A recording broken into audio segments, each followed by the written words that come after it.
Assalamualaikum warahmatullahi wabarakatuh. Salam pergerakan. Kembali lagi bersama saya Gofurur Rohim, yang mana kemarin di sini saya membahas tentang psikologi umum ya, Pur. Ya, Nah, di sini saya ingin membahas sedikit tentang filsafat bersama saudara Syukur, teman saya di UIN Bandung. Ya. Nah, jadi saya ingin menanya nih, Pur. Jadi kenapa sih filsafat itu disebut sesat gitu?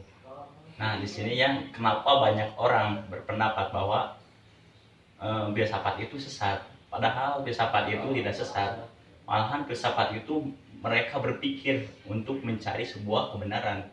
Nah, di sini kan ada filsafat itu diambil dari dua kata. Nah, yang pertama ada philos. Nah, yang kedua ada sophos. Nah, philos di sini berarti cinta, dan sophos berarti kebijaksanaan. Nah, jadi secara etimologinya filsafat itu secara epistemologinya, jadi filsafat itu seseorang yang mencari sebuah kebenaran dengan rasa cinta dan menuju sebuah kebijaksanaan, seperti itu. Jadi nggak ada tuh ya yang namanya sesat yang kayak gitu. Tidak ya? ada. Mungkin paradigma berpikir orang kan berbeda mungkin ya. Mereka mengatakan sesat itu mungkin karena mereka belum mempelajarinya ya, Pur. Iya. Nah, di sini mungkin ada beberapa pandangan menurut ahli-ahli filsuf. Nah, Syukur tahu nggak? kalau pandangan lebih baik ke sejarahnya dulu aja. Jadi kita dari awalnya dulu, sejarah berdirinya filsafat tersebut. Nah, di sini filsafat pertama kali dikemukakan oleh Thales, yaitu filsafat alam. Nah, filosofi Greek yang pertama lahir di tanah airnya, yaitu di Athena atau di Asia Minor. Athena itu di Yunani. Nah, Thales di sini dia berpikir apa itu bahan dasar alam semesta ini. Dia berpikir sampai setiap harinya itu dia memikirkan, setiap dia keluar rumah kemanapun dia berpikir apa itu bahan dasar alam ini. Nah, karena si Thales ini dia seorang saudagar, seorang pelayar. Nah, dia dari Asia Minor terus pulang pergi ke daerah Mesir pada waktu itu. Nah, di sini pada waktu itu dia pas melihat yang di bantaran sungai Nil, dia melihat bahwa pemukiman di sana itu semua itu perlu air gitu. Mereka memanfaatkan sungai Nil untuk sumber kehidupan. Nah, di sini dia terus mengkaji lagi. Nah, lalu dia menyimpulkan bahwa bahan dasar dari alam ini adalah air, seperti itu, mengukur. Nah, tetapi kalau misalkan bahan bakarnya air atau bahan dasarnya air mungkin ya. Tapi kan ada yang berpendapat juga bahwa alam ini diciptakan adalah api gitu. Nah, itu gimana tuh? Ya, kalau itu menurut siapa? Demokritos kalau nggak salah ya. Mohon maaf kalau salah ya. Demokritos. Dikoreksi aja ya, nanti di komentar ya. Soalnya ada hilaf-hilaf gitu lah. Jadi kalau menurut Demokritos emang gitu. Jadi karena dia hidupnya di bantaran gunung berapi, jadi ketika dia itu melihat terus api gitu. Kadang kan api itu bisa untuk masak untuk segala kebutuhan hidup. Nah, jadi dia berpendapat bahwa bahan dasar alam ini adalah api. Nah, ada juga mengukur kalau menurut Anaximenes, jadi bahan dasar alam semesta ini dari udara. Jadi kalau diibaratkan alam semesta ini berbentuk bulat. Nah, di sini ada udara. Nah, di tengah-tengahnya ada bumi, ada planetnya kayak gitu. Jadi kita itu diselimuti oleh udara. Nah, dari ketiga filsuf-filsuf tersebut berarti saling bertentangan mungkin ya, Bung ya? Iya. Nah, juga kan kalau pertama kan Thales, terus yang kedua itu ada Anaximandros. Nah, yang ketiga itu Anaximenes. Nah, ini masih satu guru. Dia yang pertama itu kan Thales, lalu Anaximandros itu muridnya Thales gitu. Terus Anaximenes muridnya Anaximandros. Nah, di sini Anaximandros juga tidak sependapat dengan apa itu pemikiran Thales. Nah, cuman ada satu yang dia masuk pada akal Anakimandros, yaitu bahwa yang awal itu adalah satu. Nah, tadi itu menyinggung siapa yang menyatakan bahwa bumi itu bulat, Bung? Archimedes apa siapa? Yang tadi. Demokritos. Nah, Anaximenes. yang bumi itu bulat katanya Ya, dari udara. Udara. Nah, sedangkan nih, Bung, mohon maaf diselingi dengan filsafat Islaminya mungkin ya, Bung ya. Nah, di Islam itu kan telah tertera gitu ya, Bung, di dalam surat Al-Qur'an bahwasanya bumi itu adalah hamparan gitu, Bung. Tetapi kenapa gitu? Oleh filsuf barat dinyatakan bumi itu adalah bulat gitu, Bung. Nah, itu sangat menarik kalau menurut saya pribadi ya. Jadi yang dimaksud hamparan itu bukan rata gitu, bukan bukan rata gitu. Jadi yang dimaksud hamparan itu seperti halnya karpet. Jadi ketika dia menyelimuti bumi ya pasti bulat, itu hamparan. Jadi berbentuk hamparan, bukan bukan rataan lah gitu. Oh, jadi menghampar seluruhnya ya, mungkin menghampar ya, seluruhnya. Jadi bumi itu menghampar gitu. Cukup menarik pembahasannya nih. Ya.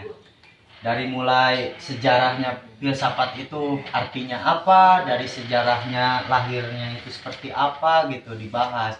Nah, lalu dikaitkanlah dengan yang namanya filsafat alam di sini yang dibawa oleh si Thales ini, Bung. Jadi Thales ini menyatakan bahwa dia itu mencari bahan dasarnya bumi dari air gitu ya, Bung. Yeah. Nah, terus dibantah dan akhirnya sekarang ya beginilah gitu. Bahkan sampai sekarang itu belum ada tuh titik temunya ya, Bung ya.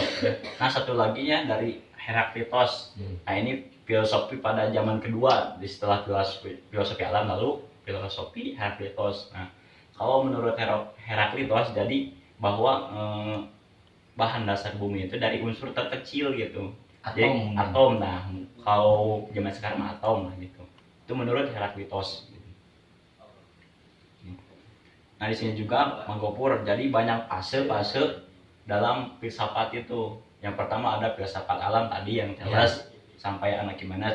Kedua ada filosofi Heraklitos. Yang ketiganya ada filosofi Elea. Yang keempatnya ada Pythagoras dan pengikutnya. Itu banyak penjelasan-penjelasan. Terus lalu yang kelimanya ada filosofi alam lagi. Nah, di sini filosofi alam ini diperjelas lagi oleh filosofi alam yang berikutnya setelah filosofi alam yang pertama gitu. Terus ada lagi kaum sofisme. Nah, di sini yang lebih menarik itu kaum sofisme gitu. Sofisme itu bisa dikatakan tasawuf yang itu ya, Bung? Mungkin. Bukan. Oh, jadi bukan. Kalau dalam filsafat itu tak sebuah aliran sofisme itu. Jadi dia itu mengandalkan hal-hal yang mistik. Jadi antara filsafat dan hal yang mistik itu digabungkan, Bung. Oh, seperti itu. Ini baru tahu nih saya tentang si ilmu tersebut gitu. Ya. Jadi kan kalau tadi Thales sampai Pythagoras itu kan menggunakan akal rasional. Kalau kaum sofisme itu mereka kedua-duanya antara mistisme dan akal gitu. Berarti kalau misalkan seperti itu antara logika dengan argumen itu dipersatukan ya, Bung. Ya, sehingga terjadinya lah kebijaksanaan yang tadi. Nah, menyinggung filsafat ini nih, Bung ya, kan ada 3 tingkatan mungkin ya filsafat itu, yaitu filsafat kemanusiaan, terus filsafat alam, lalu ada filsafat ketuhanan mungkin ya, Bung. Ya. Nah, makanya kebanyakan orang di sini itu menganggap filsafat sesat itu ya seperti ini gitu, Bung. Karena apa? Dia belum mengetahui bahwa filsafat itu di dalamnya mencari kebijaksanaan, entah itu kemanusiaannya kena, terus alamnya pun kena, lalu ketuhanannya pun kena gitu ya, Bung ya. Iya. Nah, di sini juga kebijaksanaannya saya mengutip dari Etik Plato ya, bahwa kebijaksanaan itu timbul dari rasa budi gitu. Apa itu budi? Budi itu adalah tahu gitu. Bahwa budi itu kita tahu gitu bahwa ini benar atau salahnya. Jadi budi itu adalah tahu. Nah, dari situ dari budi itu timbullah kebijaksanaan menuju sebuah keadilan. Berarti tingkatannya itu dari kebenaran, kebijaksanaan, lalu keadilan ya, Bung ya. Mengerikan. Nah, Di sini kan filsafat itu lahir di barat ya Bung ya. Iya di mana? Nah, saya pengen nih Bung, karena saya jurusan tasawuf psikoterapi mungkin ya, yang dimana sedikitnya ada berkesinambungan mungkin ya dengan filsafat ya Bung ya, antara tasawuf dengan filsafat. Nah, saya ingin coba mengkolaborasikan antara filsafat dengan tasawuf Bung. Seperti apa, bisa nggak Bung? Gimana ya? Jadi si filsafat ini itu bisa tidak disatukan dengan ilmu tasawuf gitu Bung. Gimana? Agak susah-susah gitulah, soalnya kan kalau tasawuf itu membahas tentang qalbun, tentang hati. Kalau filsafat itu membahas tentang pikiran, akal gitu. Tapi juga kalau bisa juga sih, kalau karena dalam filsafat itu kalau dalam logikanya gitu, mereka yang dibahas itu yang pertama kan akal, yang kedua pikiran, yang terus hati. Nah, ketika akal tidak dibarengi dengan hati, maka akan mengeluarkan sebuah pikiran yang salah gitu. Tapi Bung, saya pernah presentasi nih Bung ya, Ya. mengenai tentang ilmu kalam gitu ya, yang mana di sini tuh kan ada tingkatannya ilmu kalam, filsafat dengan tasawuf gitu, saling berhubungan gitu Bung. Nah, yang cukup menariknya itu filsafat itu kan mengenai tentang argumentasi gitu kan untuk mencari kebenaran atau kebijaksanaan. Nah, setelah kita dapat kebijaksanaannya tersebut, nah lalu kita mengamalkannya lewat tasawuf gitu Bung.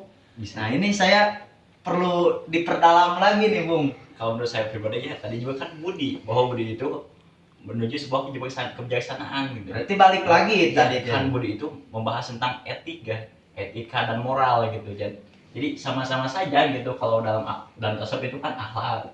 Nah, kalau dalam filsafat itu etik dan moral gitu. Jadi sebenarnya saling berkesinambungan gitu. Jadi di sini itu filsafat menariknya seperti ini Bung. Kita mengetahui budinya, kita mengetahui etikanya, lalu kita pun moralnya dapat gitu Bung. Selain moral itu bagaimana lagi Bung? Jadi ini kan ada budi, etika, moral, dan banyak lagi yang dalam pembahasan filsafat gitu. Terutama tentang kejiwaan. Jiwa itu kan dalam filsafat itu ada pas itu namanya ada ajaran Plotinus. Nah, dia mengemukakan tentang jiwa gitu pada ajaran Plotinus. Nah, jiwa di sini apa sih jiwa? Nah, kalau jiwa itu adalah tubuh kita. Jadi kebanyakan orang kan apa namanya, struktur tubuh kita itu yang pertama ada ruh, jiwa, sama satu lagi ruh, jiwa, dan apa ini badan, raga. Nah, jadi tiga apa namanya, inti dalam tubuh gitu. Kalau menurut Plotinus.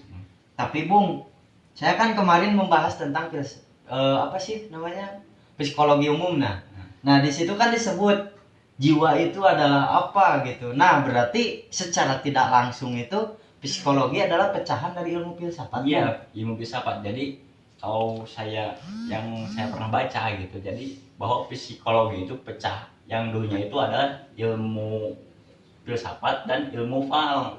Nah, ilmu fal di sini saya belum mengetahui apa itu ilmu fal gitu. Oh, berarti nanti harus dibahas ya Bung, apa ilmu fal katanya. Nah, mungkin untuk ada pertanyaan dan lain sebagainya boleh di komentar nanti, lalu kita akan memaparkan sedikit mungkin ya Bung ya. Ya. Misal ada yang salah dalam kita, nanti kita paparkan lagi dalam sesi berikutnya. Ya. Nah, tapi Bung, ini kan hanya selingan gitu ya Bung. Ya. Kita nanti coba membahaslah tentang psikologi umum gitu ya, dari mana struktur dari psikologi itu apa aja, bagiannya apa aja gitu. Nantilah bolehlah Bung ya. Ya, boleh.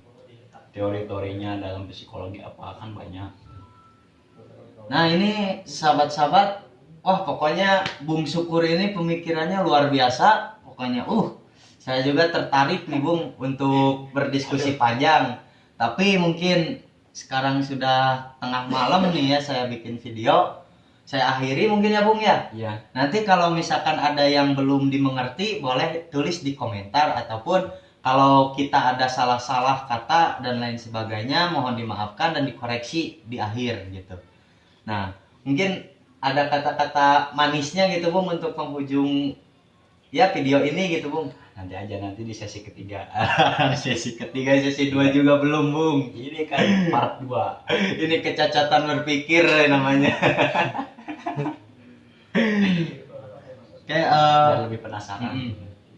jadi ya mungkin sedikit ulasan tentang filsafat ya, dimana filsafat ini tidak tidak sesat gitu kalau kita mempelajarinya dengan benar gitu.